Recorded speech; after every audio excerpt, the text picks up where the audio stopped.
The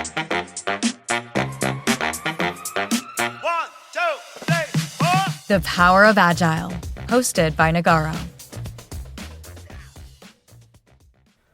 Welcome to the Power of Agile. Today we're diving into one of the biggest challenges in any organisation, and that is managing change. Change often feels messy, uncomfortable, and even scary, even when it's necessary. So why do people resist? And what if we stopped obsessing over ROI and started focusing on what really signals success?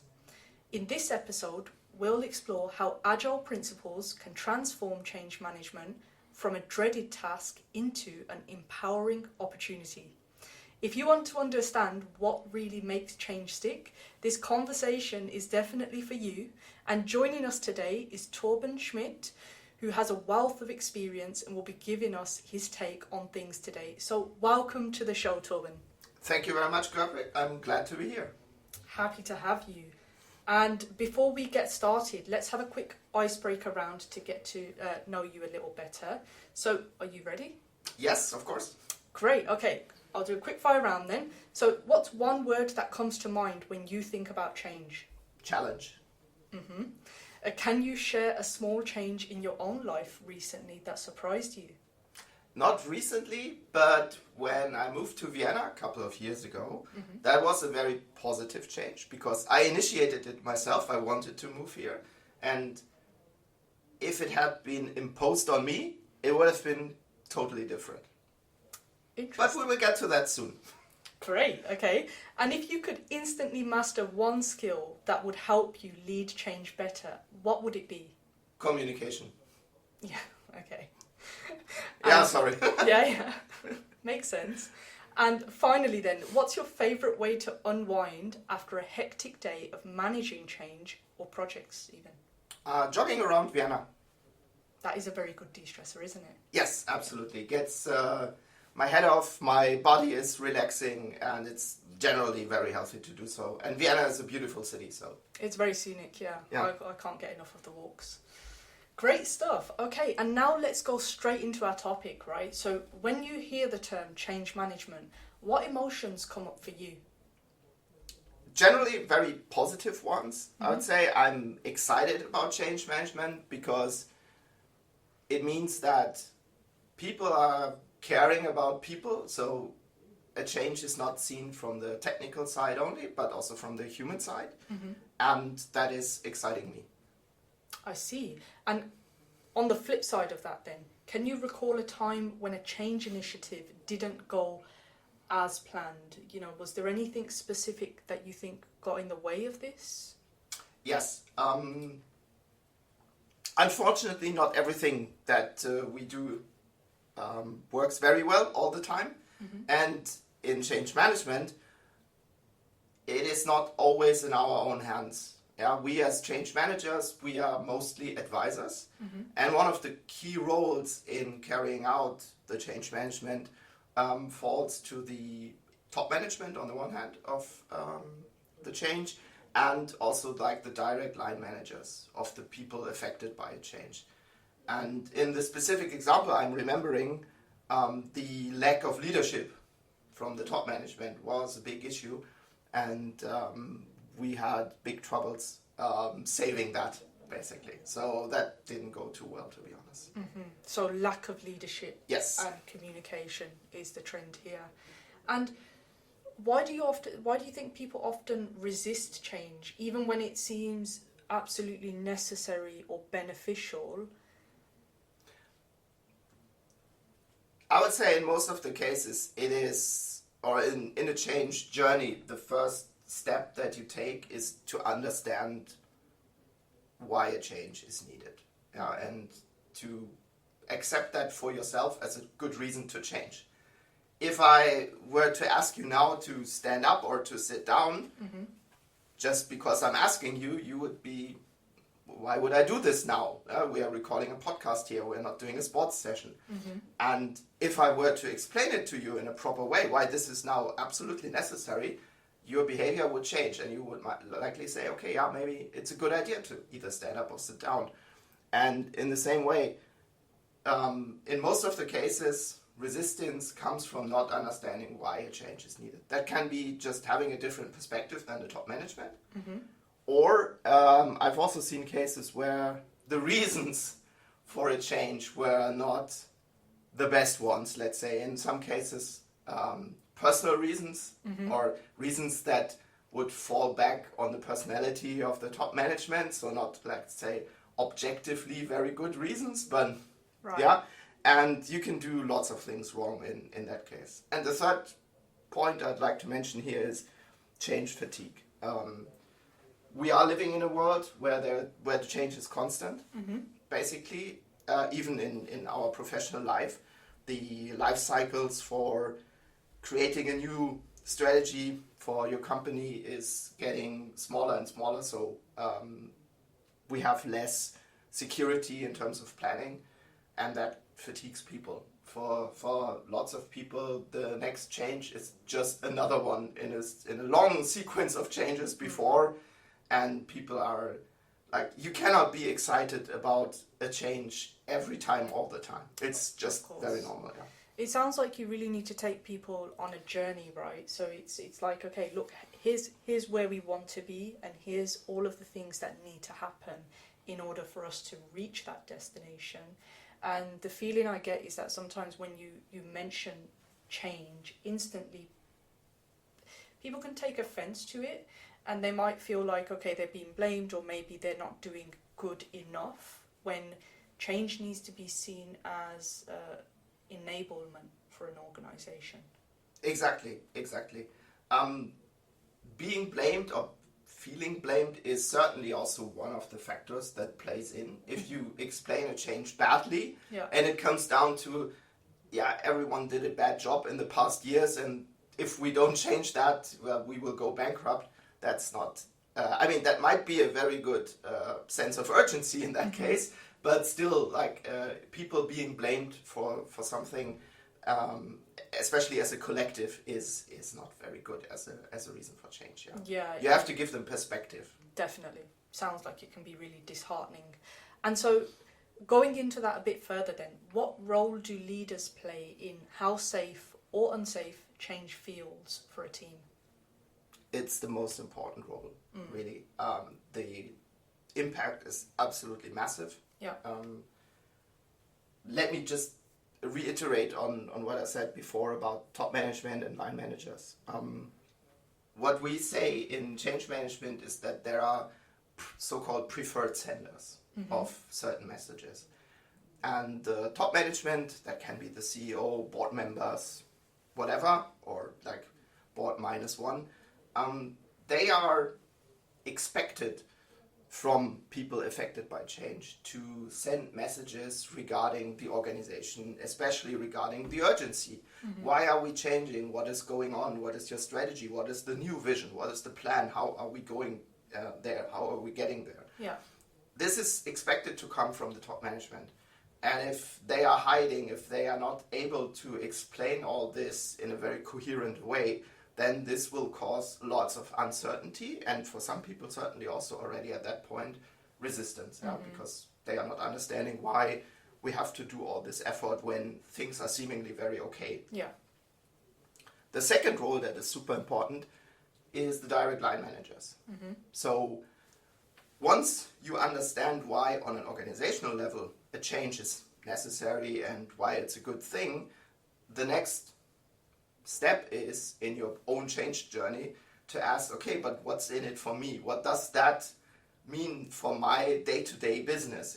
And this is obviously not something that the CEO can tell you. CEO doesn't know every person's daily routine, and that's totally fine.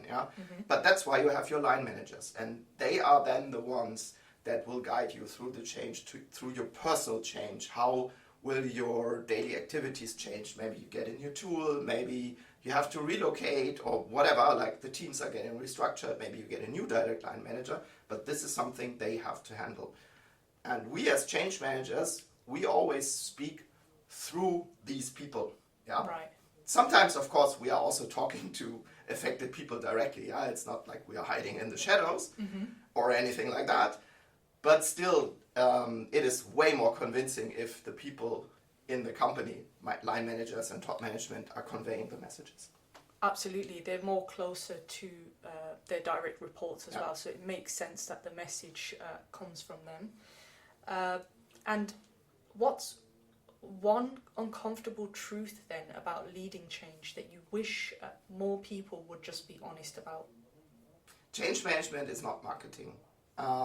That's like, of course, we are having some similarities to marketing. Yeah, we are trying to sell a change in a certain way. Are we trying to convince people that this is good? But what we also as Nagarro are not really accepting as our scope of work is just being a scapegoat, basically, for a bad change. Yeah, we are not a company that is advising people on how to lay off others when there's no good reason or any reason at all for this. So what we believe in change management is that there is at least some objectively good reason for a change. If a change is inherently bad, objectively speaking, change management is not the right way to deal with this, because we are not marketing. We are not trying to sell you a used car that basically breaks down when you drive away from the car dealer. Absolutely, we're trying to empower Yes. organizations to lead these transformations.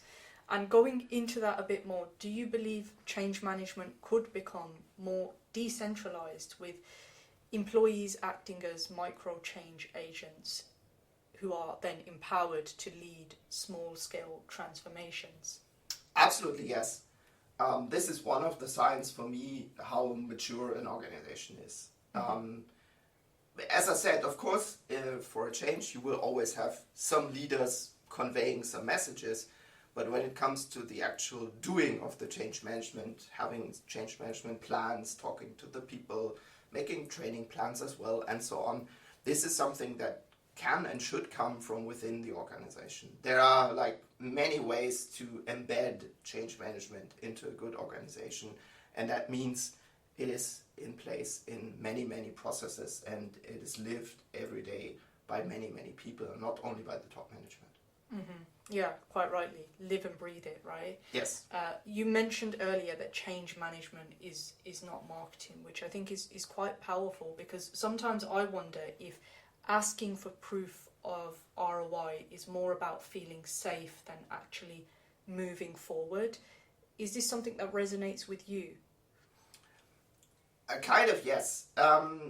We had very recently a webinar with Philip Riegler together. We did a webinar for our Hidden Champions BU, where we talked about business impact of change management. And of course, you can put a number on various things in change management, and it's good that we can measure things. However, I think if you ask too hard for an ROI of change management, to me it always sounds like a made-up reason to not invest into change management.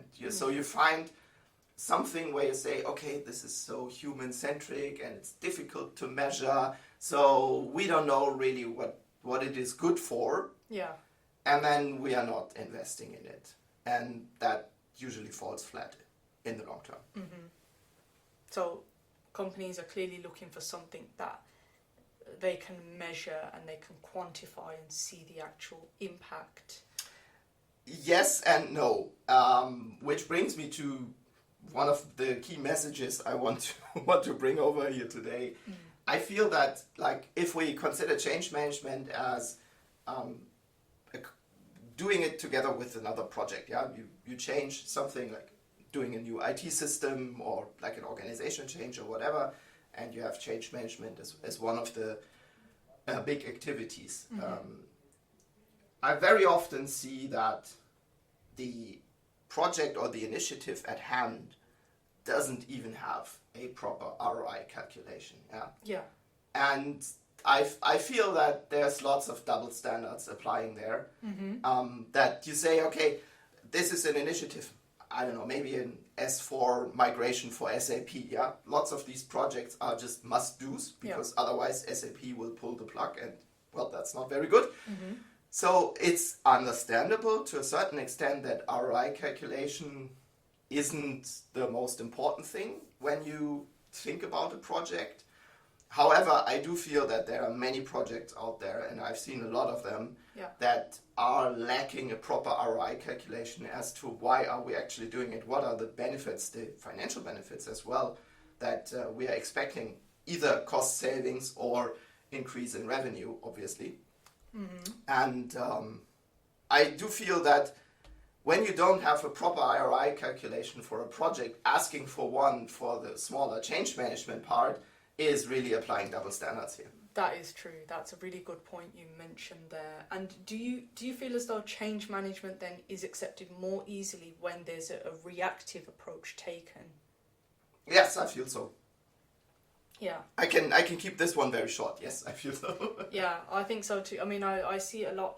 So how you mentioned with the ROI calculation and some projects not having those clear calculations in place, I genuinely feel like that happens when there's a reactive approach.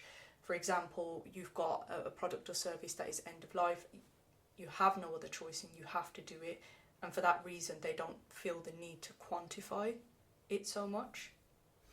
Yes, I mean, it makes sense. There are usually like two categories of initiatives or projects that you do. Mm-hmm. The ones that you do because you're expecting a benefit, so that you have like something positive coming out of it.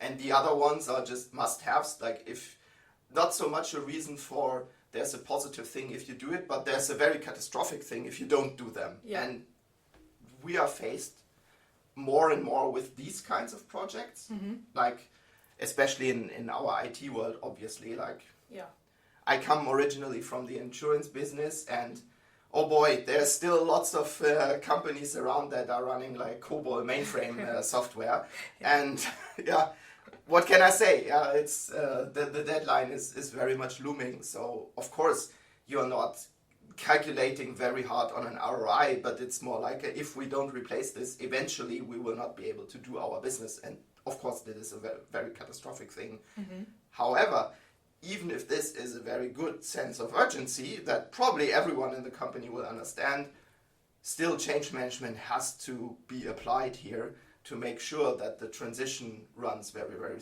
smoothly and individually the people accept the change. Yeah, absolutely agree with you there. And so following on from that, why do you think we get so hung up on trying to show ROI when it comes to change? Do you think it's actually helpful? It can be helpful, yes. But we talked about this also a little bit before.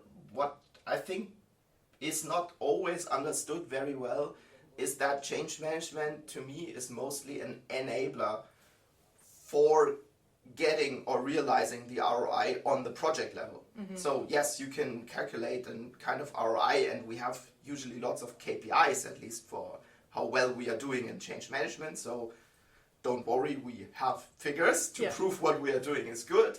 But usually the thing about change management is that we are enablers for realizing the ROI that has been calculated on project level. So, like, for example, what change management does is it raises the utilization, for example. Mm-hmm. If people are aware and they are trained well, they have more proficiency, and they utilize, when it comes to an IT software, for example, utilize the software better. Yeah. So after a go live, there usually is kind of a productivity valley, let's say, where it goes down.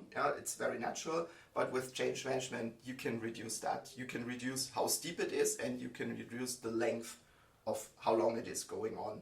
And that is a very real realizing of the ROI.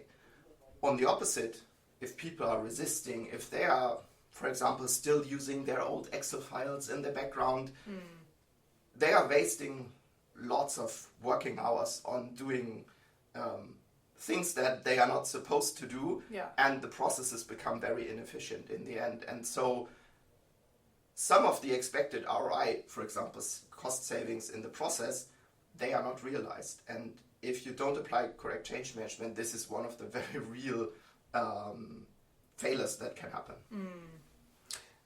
going into the failures a bit more, right? So if you've got a company which has the traditional ROI logic, then what do we lose when we try to force change into that type of a company? I do feel that it's mostly a mindset thing here. If you're too strongly numbers driven, I think that the company lacks the maturity to actually apply proper change management, because all you're seeing is numbers and not people impacted by a change. And that is, for me, one of the red flags, or a darker flag at least, when it comes to company culture and applying change management here. Could also be, I'm not saying that generally looking at ROI means that you have a patriarchal company or so, but there's a tendency for that, and that is also, of course, not a very good culture as well. Yeah, okay. Zooming out of the ROI topic a bit now, right? So if we stopped trying to put a number on everything, especially early on, right, what else could tell us that the change is working? Are there any signals? Yes, you can see it in the faces of people. It sounds very cliche. I'm well aware of that. But like, if you walk, if you're visiting the company, you walk around the floors, and you know that, for example, this department or so on, they are going through a big change, and you look into the faces or you listen to the people talking.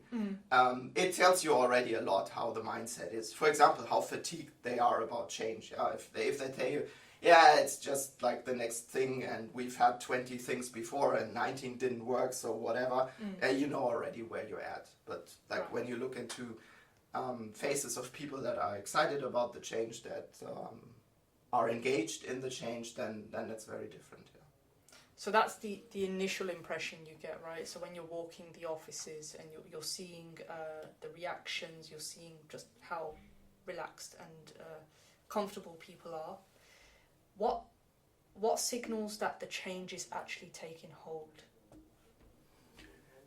It is also very similar. Don't underestimate the water cooler talks, I would say. And I've seen this a couple of times, or listened to that a couple of times, when people, without you asking them or their managers asking them, come to you, or you meet them on the floor and you ask them how's it going, and they tell you, like this new system, it's really cool, or I did this very cool thing and it's really nice.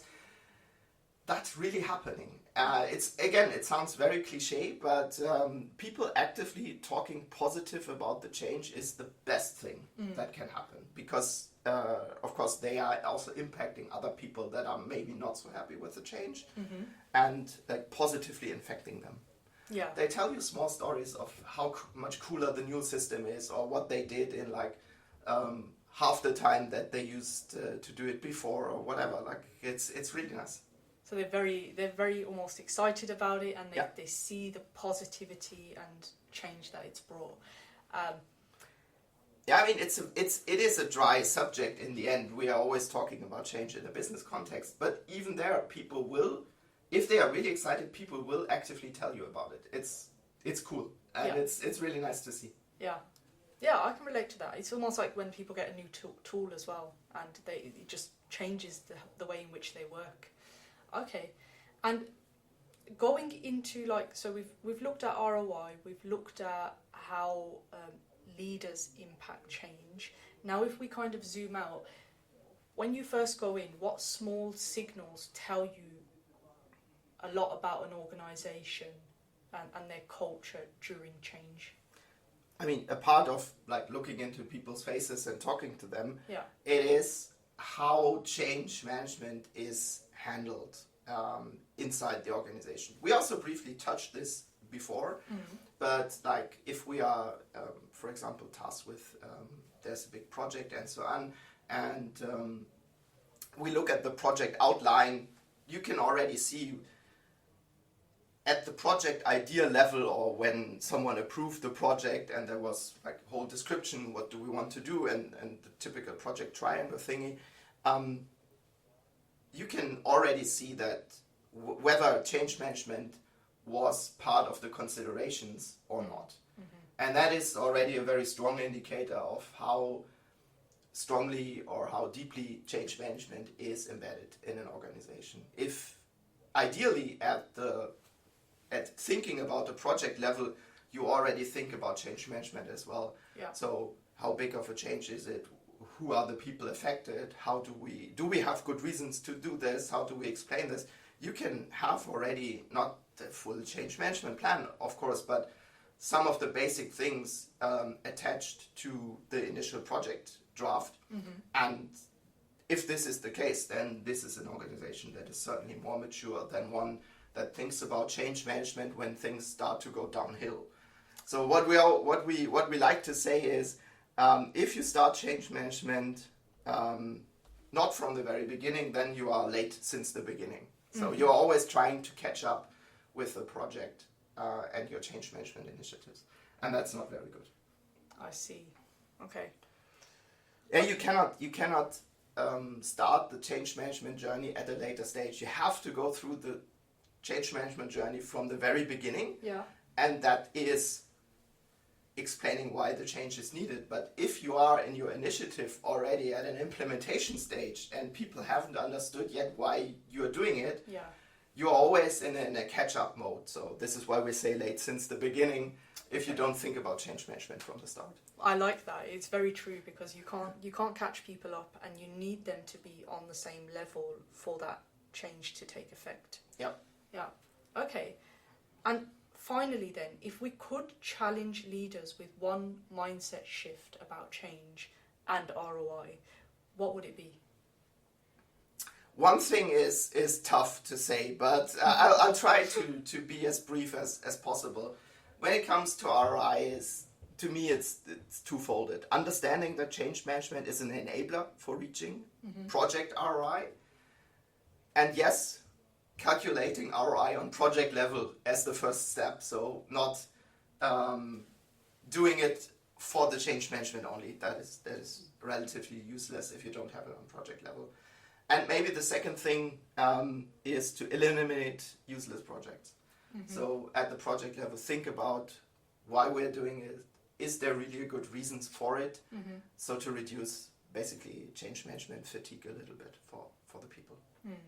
Focus on the important stuff. That's great. Thanks so much, Thorben, for sharing your insights on this topic. Thank you very much, Gurpreet, for having me. Looking forward maybe to doing another session eventually.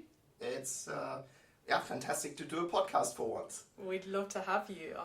And thank you. So that's a wrap on our deep dive into change and agility. Remember, real change isn't just numbers. It's how we lead, feel safe, and adapt. If you want to know more about this, Thorben has also written a white paper and gone into this in a lot more detail, which you can find on our website. Thanks all for listening, and until next time, stay agile.